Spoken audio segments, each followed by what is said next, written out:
Hello everyone. आज हम Burgess का संकेंद्रीय वलय सिद्धांत को पढ़ने वाले हैं। जो यह सिद्धांत हेलो एवरीवन, आज हम पढ़ने वाले हैं बर्जेस का संकेंद्रीय वलय सिद्धांत। यह सिद्धांत नगर की आंतरिक संरचना पर आधारित है। कहने का मतलब क्या है, कोई भी नगर है तो उसके अंदर किस प्रकार की संरचना है, यानी कि उसके अंदर जो भूमि है उसका उपयोग किस प्रकार से है, इसी आधार पर इसकी संरचना बताई जाती है। यानी कि ये एक ऐसा सिद्धांत है जो नगर की आंतरिक संरचना किस प्रकार की है इसका एक मॉडल प्रस्तुत करता है। तो ये बर्जेस हैं जिन्होंने शिकागो सिटी का अध्ययन किया है। ये खुद अपने अमेरिकी समाजशास्त्री हैं। इन्होंने अपनी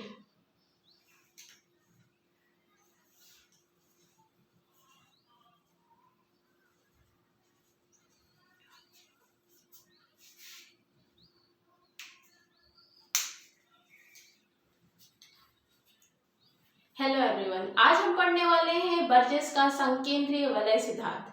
यह सिद्धांत नगर की आंतरिक संरचना पर आधारित है। कहने का मतलब क्या है कि नगर का जो आंतरिक संरचना है, नगर के अंदर की किस प्रकार की संरचना है, उसका एक मॉडल प्रस्तुत करता है। जैसे यहाँ पे आप डायग्राम देख सकते हैं, ये नगर के अंदर किस प्रकार की संरचना है। सिंपल सी बात है, यहाँ पर ऐसा लग रहा है कि सर्कल ड्रॉ हुए हैं और जिसमें एक ही केंद्र है। तो हाँ, बर्जेस ने एक ऐसे कई सर्कल्स ड्रॉ किए जिसमें एक ही केंद्र होगा। इसी को कहते हैं संकेंद्रीय वलय, यानी कि संकेंद्रीय वलय। इसी आधार पर इन्होंने अपना थ्योरी दिया है और ये बताते हैं कि नगर की जो आंतरिक संरचना है या भूमि उपयोग है एक संकेंद्रीय वलय के रूप में होती है। तो चलिए आते हैं, ये है अमेरिकी समाजशास्त्री बर्जेस, जिन्होंने 1823 में अपने सिद्धांत का प्रतिपादन किया। इन्होंने शिकागो नगर के अध्ययन पर आधारित सिद्धांत को प्रस्तुत किया है।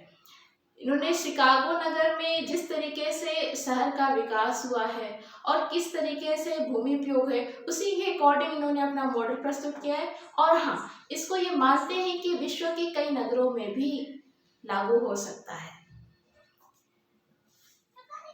वॉन थ्योरन के कृषि अवस्थिति सिद्धांत पर आधारित प्रतीत होता है। यह जो मॉडल है, वॉन थ्योरन की जो थ्योरी है उसके जैसा प्रतीत होता है।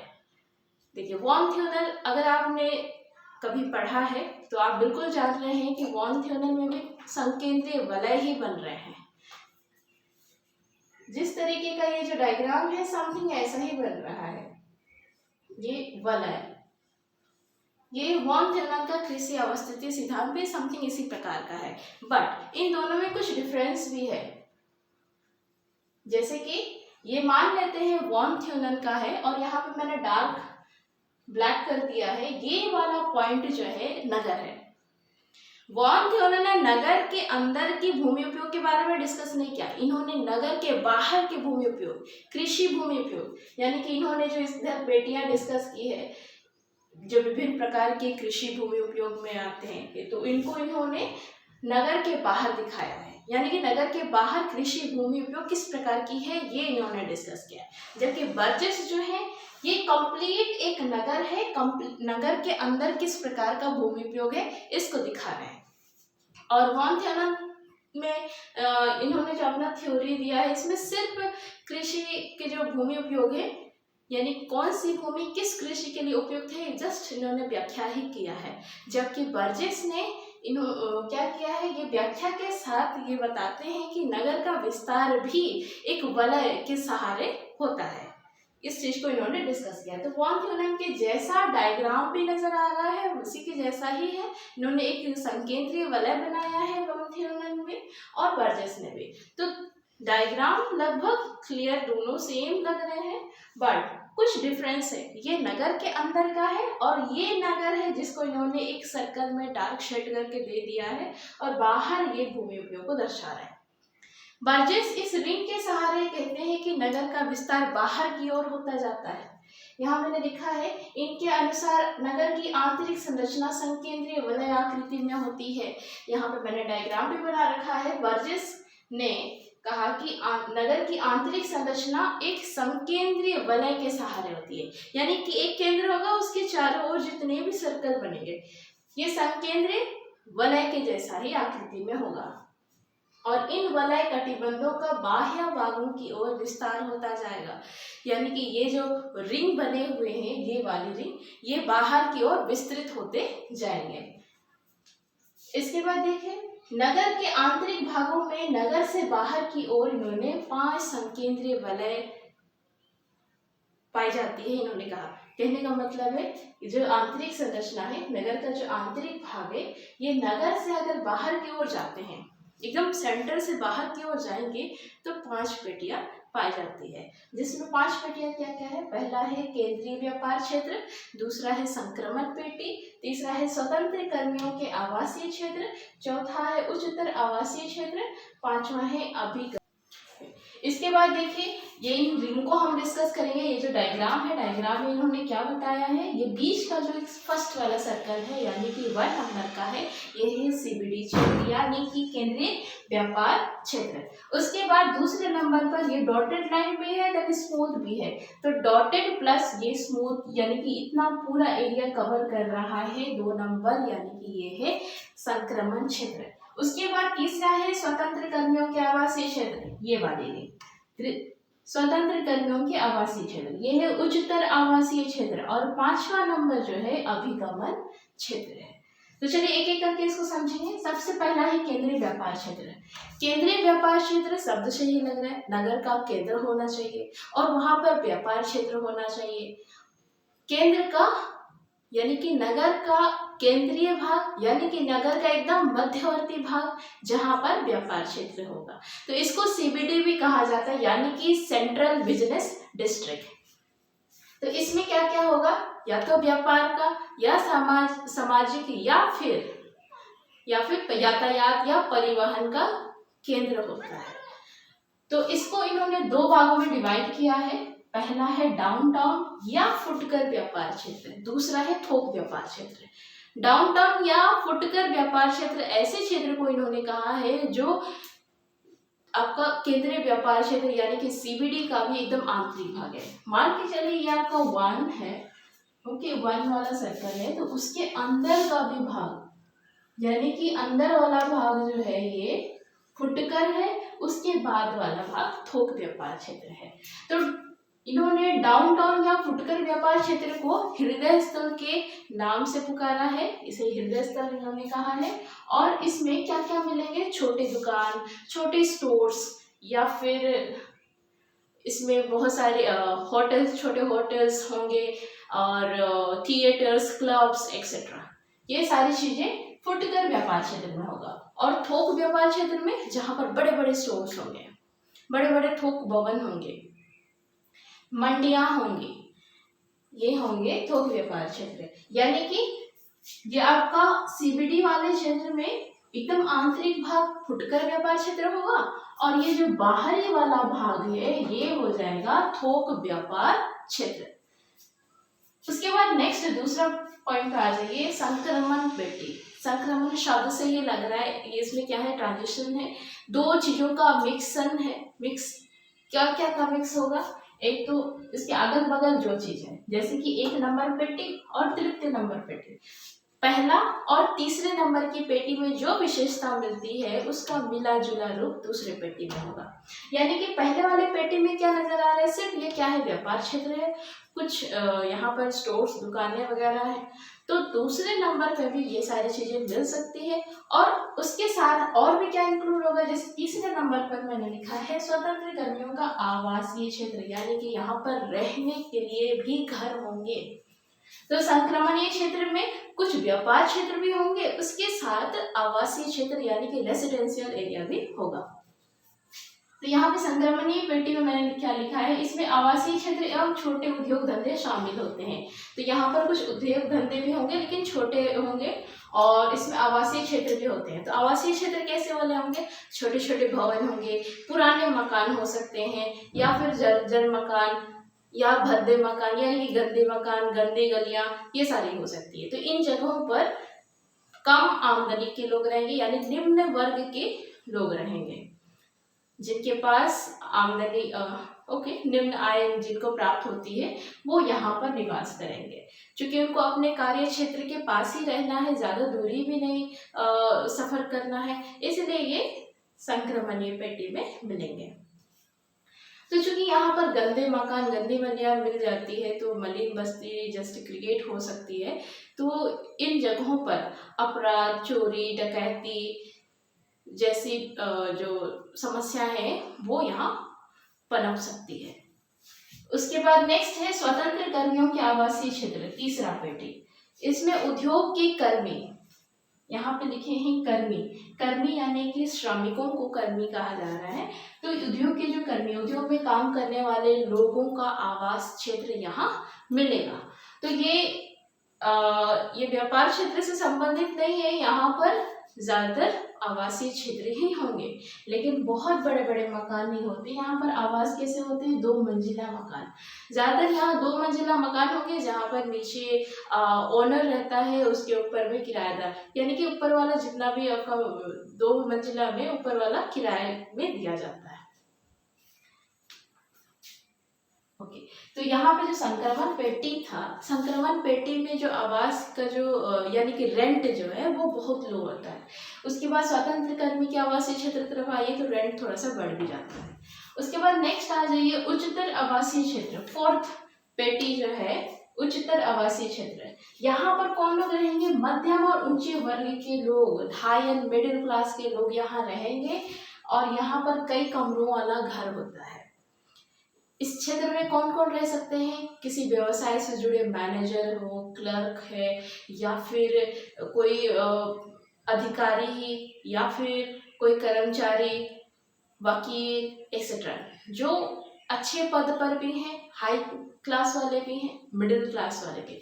इनका चूंकि अपना खुद का घर होगा, वे यहाँ पर रहते हैं, और इनके घरों में कई कमरे होते हैं। इनके भवन के सामने खुला जगह भी होता है, ये कह लीजिए गार्डन भी होता है। और इन उच्चतर आवासीय क्षेत्र में एक चीज है कि कुछ स्थानों पर व्यापारिक उपकेंद्र भी पाए जाते हैं। इन जगहों पर जो आपका फर्स्ट वाले हम डिस्कस कर रहे थे व्यापार क्षेत्र है, तो वैसे वाले कुछ व्यापारिक केंद्र या उप केंद्र इसको कहेंगे, उप केंद्र यहाँ पर स्थापित होते जाते हैं, ये पाए जाएंगे यहाँ पर।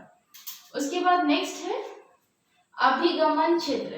अभिगमन क्षेत्र में नगर में कार्य करने वाले लोग रहेंगे, या आवश्यकता के लिए जो नगर हर दिन आवागमन कर रहा है, नगर की ओर वो जा रहे हैं हर दिन और वापस लौटते हैं, तो यह क्षेत्र जो है अधिगमन या अभिगमन क्षेत्र है। अभिगंता क्षेत्र भी कहते हैं, शयन क्षेत्र भी कहते हैं। ये इसलिए क्योंकि शयन क्षेत्र का मतलब होता है सोने से संबंधित होता है।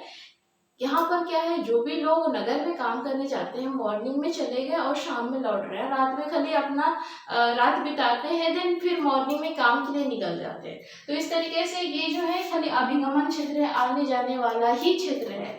यहाँ पर प्रमुख यातायात के सहारे कहीं कहीं पर उच्च आवास भी मिलेंगे। यहाँ पर जहाँ पर यातायात का मार्ग अच्छा है, मेन रोड वगैरह होंगे, तो वहाँ पर उच्च आवास मिलेंगे।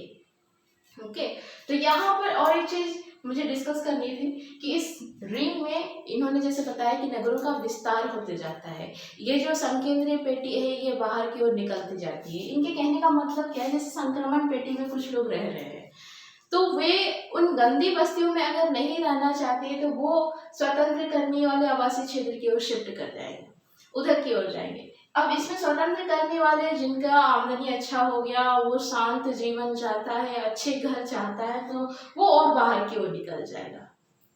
तो इस तरीके से एक नगर का विस्तार वलय के रूप में होता जाएगा, बाहर की ओर विस्तार होता जाएगा। इसके बाद हम देखेंगे बर्जेस की थ्योरी का मूल्यांकन, किस तरीके से इसका मूल्यांकन किया गया है। कुछ अच्छाइयाँ भी हैं, कुछ बुराइयाँ भी हैं। तो सबसे पहले हम इसकी आलोचना कर रहे हैं। ये है अमेरिकी भूगोलविद डेवी, इन्होंने आलोचना किया है। इन्होंने चूंकि एक नगर का अध्ययन किया, न्यू हेवन, अमेरिका का ही नगर है न्यू हेवन नगर, इसका इन्होंने स्टडी किया। उसके अकॉर्डिंग पाया कि बर्जेस की जो थ्योरी है, जो नगर की आंतरिक संरचना इन्होंने बताई है, वैसे न्यू हेवन में नहीं है। तो कहीं ना कहीं ये कहा जा सकता है कि बर्जेस की थ्योरी विश्व के सभी नगरों में एप्लीकेबल नहीं है, लागू नहीं हो सकते हैं। तो चलिए इन्होंने क्या क्या आलोचना किया यहाँ पर डिस्कस करते हैं। सबसे पहले इन्होंने कहा कि अधिकांश नगर संकेंद्रीय वलय मेखला के रूप में नहीं होते, यानी कि विश्व के अगर सभी नगरों में इस मॉडल को लागू किया जाए तो ये उचित नहीं है कि सभी नगरों में इस तरीके से संकेंद्रीय वलय मेखला मिलेगी। तो ये अधिकांशतः ऐसी मेखला नहीं भी होती है। दूसरा है सीबीडी की आकृति प्रायः वृत्ताकार ना होकर के वर्गाकार या आयताकार होती है। चूंकि बर्जेस ने कहा है कि बीच का जो सीबीडी एरिया है, ये जो सीबीडी एरिया है वो वृत्ताकार है, तो वृत्ताकार है, जबकि इन्होंने चूंकि अपना स्टडी किया उसके अकॉर्डिंग पाया कि ये वृत्ताकार ना होकर के सीबीडी एरिया हो सकता है आयताकार है या फिर वर्गाकार है। नेक्स्ट है पेटियों का बाहर की ओर स्थानांतरण पर इन्होंने चर्चा किया। इन्होंने पेटियों का बाहर की ओर स्थानांतरण, यहाँ के यहाँ स्थानांतरित हो रहे हैं, यहाँ का यहाँ स्थानांतरित हो रहा है। तो अगर हम वास्तव रूप में देखें तो लोग जो अपने भवनों में रहते हैं वो अपने भवन को ढो के बाहर तो नहीं ले जा सकते, ना ही उनके अपने सड़क को बाहर ले जा सकते हैं। ये एक्चुअली में वास्तव में संभव ही नहीं है। और कैसे हम मान लें कि उस जगह को जिसका अपना जमीन है आंतरिक भाग में, वो उस जगह को छोड़ करके बाहर की ओर क्यों जाए। तो इसीलिए ये स्थानांतरण जो है इस पर हमने जो चर्चा किया है, परंतु सड़क और भवनों का स्थानांतरण एक्चुअली में संभव नहीं है। नेक्स्ट है थोक व्यापार क्षेत्र एक ही दिशा में होते हैं, ना कि संकेंद्रीय वलय के सहारे। यानी कि थोक व्यापार क्षेत्र जरूरी नहीं होते हैं कि ये एक वलय के रूप में हो। यानी कि इन्होंने क्या कहा था, थोक व्यापार क्षेत्र कहाँ पर है, केंद्रीय या आपका सीबीडी एरिया, सीबीडी एरिया का बीच वाला जो है फुटकर व्यापार क्षेत्र है, तो इसके बाहर वाला भाग क्या है, ये थोक व्यापार क्षेत्र है। तो ये इन्होंने क्या बताया, संकेंद्रीय वलय के सहारे, जबकि ऐसा नहीं होता है। नगर के एक दिशा के लिए एक साइड पर थोक व्यापार क्षेत्र होते हैं। नेक्स्ट है प्रायः निम्न एवं मध्यम वर्गीय क्षेत्र जो है, मध्यम वर्गीय आवास, निम्न एवं मध्यम वर्ग के जो आवास होते हैं ये ज्यादातर औद्योगिक और परिवहन के सहारे होते हैं, और उच्च आवासीय क्षेत्र जो है बिखरे रूप में, ना कि ये संकेंद्रीय रूप में। इन्होंने सबको संकेंद्रीय वलय के रूप में ही डिस्कस किया। उच्च आवास भी मिलते हैं आपका संकेंद्रीय के सहारे, और मध्यम और निम्न वर्ग के जो आवास है वो भी संकेंद्रीय, जबकि ऐसा नहीं होता है। नेक्स्ट है उद्योग भी परिवहन मार्ग के सहारे स्थापित होते हैं, ना कि संकेंद्रीय वलय के सहारे। यानी कि उद्योगों का स्थापन भी जहाँ पर अच्छे रोड होंगे, अच्छे सड़क होंगे, अच्छे परिवहन मार्ग होंगे, मेन रोड होंगे, परिवहन की सुविधा अच्छी है, वहीं पर ही उद्योग का स्थापन होगा। और साथ में इन्होंने उद्योगों के बारे में जो डिस्कस किया है वो बड़े उद्योगों को इन्होंने छोड़ दिया है। छोटे उद्योगों पर इन्होंने चर्चा की, जैसे कि संक्रमणीय पेटी भी इन्होंने कहा है कि छोटे उद्योग धंधे यहाँ स्थापित होते हैं, बड़े उद्योगों को इन्होंने अनदेखा कर दिया। तो ये रही आलोचना डेवी के अनुसार। उसके बाद हम इसके समर्थन पर आते हैं। इतनी सारी आलोचनाओं के बाद में ये विद्वान जो हैं J.A. क्वीन, इन्होंने इसका समर्थन दिया है। समर्थन पर ये कहते हैं कि नगर के केंद्र में फुटकर व्यापार क्षेत्र तो होते हैं, जैसे बर्जेस कहते हैं कि नगर के बीच में फुटकर व्यापार क्षेत्र होता है, उसी तरीके से सभी नगरों में क्या देखने को मिलेगा, बीच में फुटकर व्यापार क्षेत्र जो हृदय स्थल के रूप में होगा। उसके बाद दूसरा है केंद्र के चारों ओर संकेंद्रीय नगरीय संरचना की संभावना देखी जाती है। यानी कि केंद्र के चारों ओर, जैसे कि ये केंद्र बना, अब यहाँ पे चूंकि ये आपका हृदय स्थल है, सपोज व्यापारिक क्षेत्र है, तो इसी के सहारे रिंग के रूप में ही नगरीय संरचना का विकास होता जाएगा। नेक्स्ट है वलय का निर्धारण रैखिक दूरी पर ना होकर के यात्रा समय पर आधारित होना चाहिए। बर्जेस ने चूंकि ये रैखिक आधार पर लिया है, क्योंकि हम भी एक सर्कल जो ड्रॉ कर रहे हैं ये दूरी को लेकर के ही ड्रॉ कर रहे होते हैं, तो ये दूरी द्वारा ना हो करके एक यात्रा समय पर आधारित होना चाहिए। यात्रा का समय यानी कि केंद्र से जो जा रहे हैं कितनी टाइम स्पेंड हो रही है वहाँ तक जाने में, तो उस आधार पर ही ये रिंग बनाए जाने चाहिए। तो इन्होंने ये चीज़ तो नहीं कहा, लेकिन ये समर्थन के रूप में ये कहना चाहते हैं कि नहीं, केंद्र में फुटकर व्यापार क्षेत्र होगा और उसके सहारे वलय की आकृति में विस्तार होता जाएगा नगर, और साथ में बस थोड़ी सी गलती रही कि वर्चस्व ने इन्होंने दूरी के आधार पर रिंग बनाए, जबकि कैसे होने चाहिए, समय आधारित होने चाहिए। इस तरीके से इन्होंने समर्थन दिया और इन्होंने डेवी महोदय ने आलोचना कर दिया। तो आज के लिए इतना ही। ये है आपका संकेंद्रीय वलय सिद्धांत जो बर्जेस के द्वारा है। आई होप आपको क्लियर हो गया है। हम मिलेंगे नेक्स्ट वीडियो में नए टॉपिक के साथ। अगर वीडियो आपको अच्छा लगता है तो प्लीज़ लाइक एंड सब्सक्राइब कर दीजिए, और मेरे वीडियो को देखने के लिए थैंक यू।